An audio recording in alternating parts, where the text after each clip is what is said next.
Assalomu alaykum azizlar. Bugungi video lavhamiz donni ivitishlikni to'liq jarayonni o'z ichiga oladi.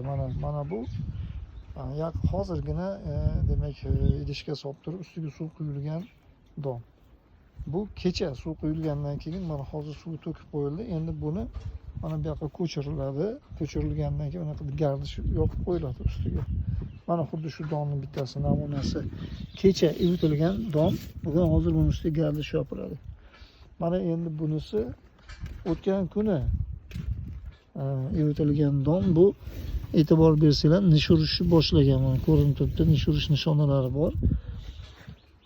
Undan keyingisi mana bu bo'ladi. Bu demak bir muncha nish urib deyarli tayyor holatga kelib qolgan don. Mana bu bugun beriladigani. Bu tayyor mahsulot ekan bo'ladi. Qaranglar, mana ko'karishni boshlagan hatto.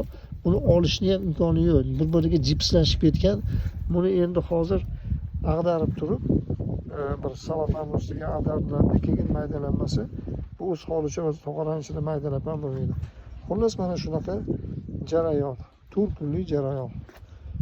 Boshlanishi naryoq tarafda, oxiri mana tayyor mahsulot. Qo'ylar yaxshi yeyaptirmiz-ku? Eshitmayapti.